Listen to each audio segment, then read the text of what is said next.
When US President Trump reignited his tariff war with China, raising duties on a massive list of Chinese goods some up to 245%, global trade dynamics started to shift. India, which also saw its exports face higher US tariffs of around 26%, suddenly found itself looking more competitive. Why? Because China and even Vietnam were hit even harder. This is what policymakers in India are calling a rare opening. As global manufacturers scramble to reroute their supply chains away from China, India sees an opportunity to become the next big global factory, next big global manufacturing house. And it's not just talk. Apple, for example, now manufactures around 20% of its all iPhones in India. Tamil Nadu's export volume has doubled, and Foxconn is ramping up production also. There's even chatter of India producing up to 30% of global iPhones in the near future.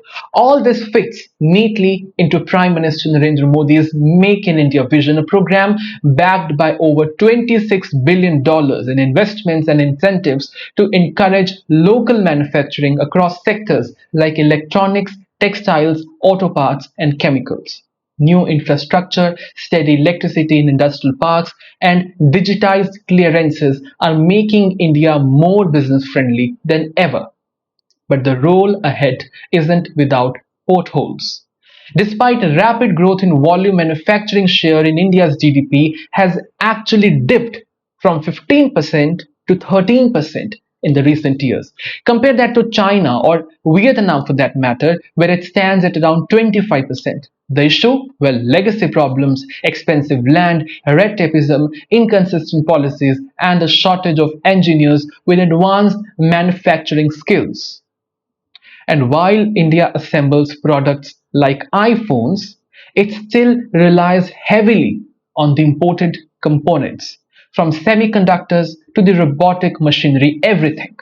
So make in India doesn't always mean make by India. Still, there is a momentum. The government's PLI schemes are targeting strategic areas. For example, EVs, solars, defense manufacturing, where India is also stepping into new territories.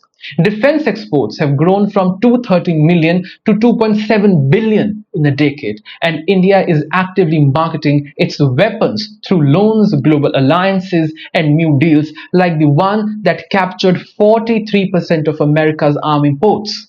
Well, politically, this is also India's movement. You see, Trump and Modi shares personal rapport and overlapping terms until 2029.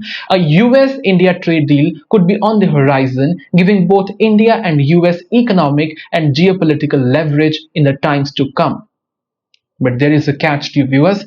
Tariff advantages doesn't last forever. Experts warn that India cannot afford to be reactive. It needs a clear long-term strategy built not just on tariff windows, but on real competitiveness, strong supply chains, and a trained future-ready workforce.